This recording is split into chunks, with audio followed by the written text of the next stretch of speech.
to another Book Buzz video. I'm Lauren and I work in the teen department here at the Vestavia Hills Library. A new year is the perfect time to jump into a new book series. So today I'm going to be telling you about some of my favorite YA series that I'm looking forward to either continuing or starting in the new year. Let's jump right into it. I want to start by talking about a couple of series that I've started previously but haven't read any further than the first book. The first of those that I want to talk about is the Imperium Trilogy by Claire Legrand. Furyborn is the first book in the trilogy that is now completed, so it's a perfect time to pick it up. And it was actually the first book that I completed in 2020. I really enjoyed this book, but I just haven't jumped back into the world since then, but I'm hoping to read the second and third book in 2021.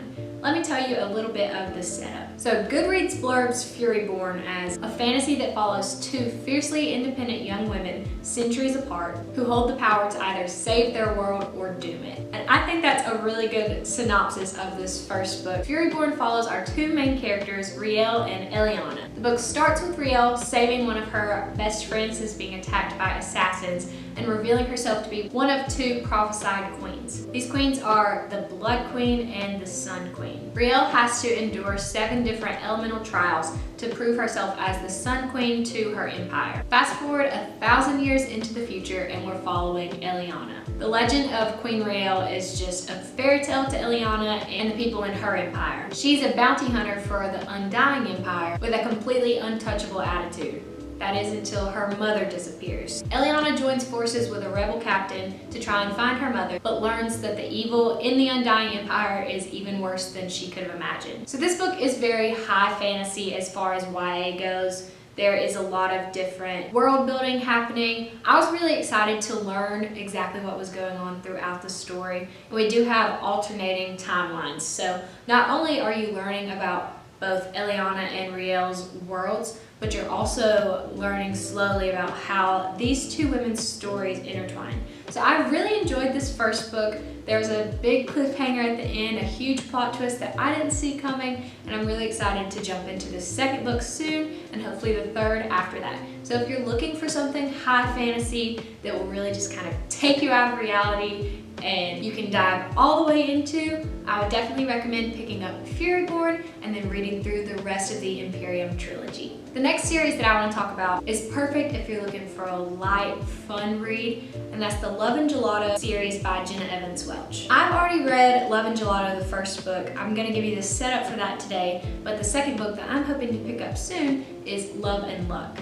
Love and Gelato was a super quick read, a super fun read, and while I'm going to tell you a little bit about the plot, one of my favorite things about Love and Gelato, and I'm sure will continue to be a favorite in the second and third book, is the setting of these books. So Love and Gelato is set in Tuscany, Love and Luck is set in Ireland, and the third book, Love and Olives, is set in Greece. So not only is this going to be a really light, fun read for you right now, it's also going to be a way to replace the travel that maybe you're missing out on, like I've been missing out on right now. If I had to describe Love and Gelato with one word, it would be sweet. Each of the characters I enjoyed so much. I enjoyed each of their stories. We're obviously getting to hear about some sweet treats like gelato, hence the name. You'll finish this book really wanting to pick up some original gelato yourself. But each of these 3 books follow different main characters that have very subtle connections to each other. So I believe you could read them out of order, but I would definitely recommend starting with Love and Gelato and then following the order that they were published in. So Love and Gelato follows a 16-year-old girl whose mother has just recently passed away due to cancer,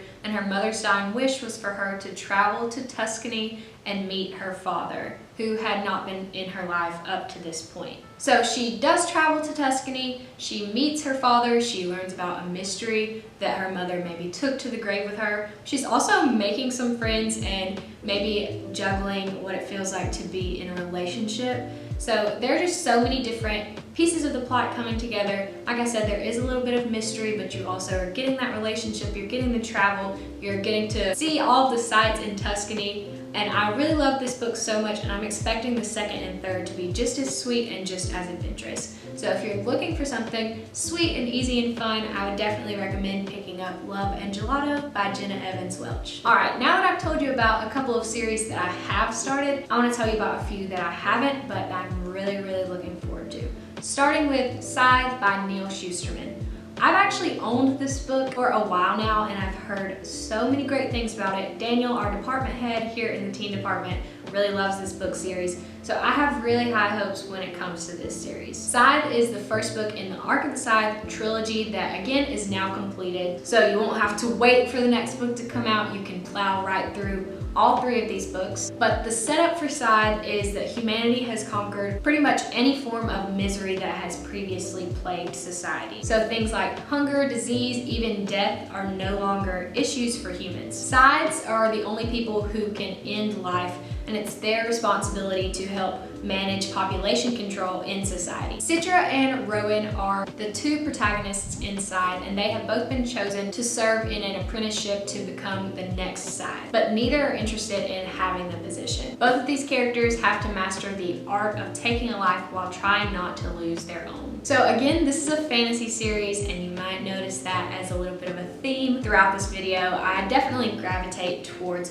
fantasy, but this is a series that is just really piquing my interest. It's a darker fantasy series in regards to the content as far as YA fantasy series go. But I'm really expecting to enjoy Scythe and then pick up the 2nd and 3rd book sometime after. So if you're looking for a little bit of competition, definitely some adventure, some excitement, high stakes, Scythe would probably be a good fit for you, and I'm really hoping it's going to be a good fit for me too. The next book I want to talk about is the first book in what is currently a duology. It's had hype for a long time, but if you're on TikTok and you are liking or following any sort of bookish creators, then you've definitely seen this book, and it's 6 of Crows by Leigh Bardugo. Like I said, there are currently 2 books in this series. I'm unsure if the series is said to be completed or if it's still open for a 3rd book, but right now you do at least have access to the 1st and 2nd in the series. 6 of Crows is a heist fantasy book. Like I said, I do gravitate towards fantasy reads, but in 6 of Crows, we start out following Kaz, and he is a criminal prodigy. He's offered a chance at a deadly heist that could make him rich beyond his wildest dreams, but this is a heist that he cannot tackle on his own. He's going to need a team of other criminals and masterminds to help him complete his tasks. His team includes a sharpshooter, a convict, a runaway, a heartrender, which I'm sure we'll learn more about that position, a spy, and a thief. I'm pretty sure this book is told in alternating point of views, which I always really enjoy, but overall I've just heard so many people say how much they love these characters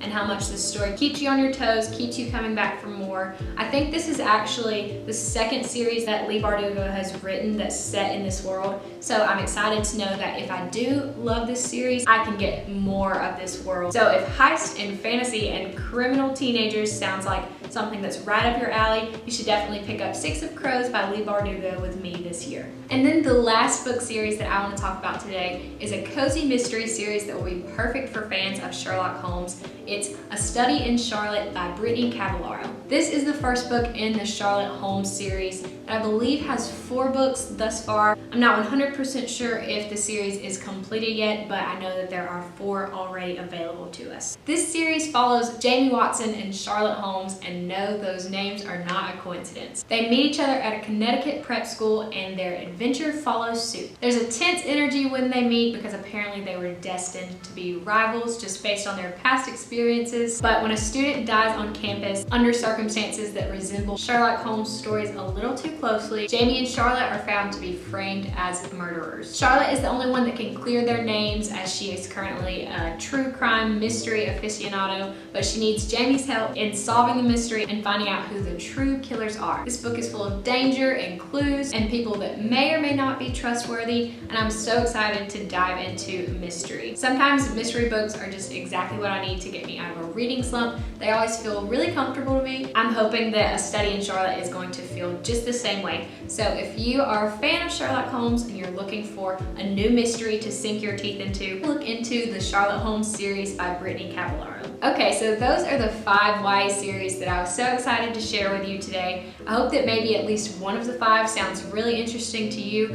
and I hope that they're going to be really interesting to me too as I pick them back up. As always, these books are available to you in a couple of different formats. So we are open to the public right now. We have some limited hours, so be sure to check that out on our website for more information. If you want to come in and browse our shelves and find one of these books for yourself, you're more than welcome to do so. We are also still offering offering curbside services, so you can place a hold on a book using our catalog online and then call when you arrive at the library and someone will bring your book outside to you. So if you prefer reading the physical copy of a book, those are going to be your two best options. But we also have services like Libby and Hoopla where you can access ebook and audiobook editions of these series. So if reading on your Kindle or tablet or listening to a book is what's best for you, then definitely take advantage of these resources. Just a couple of other things before you go. Be sure to check out our teen events calendar on our website so that you don't miss out on any of our fun upcoming programs that are being held virtually through Zoom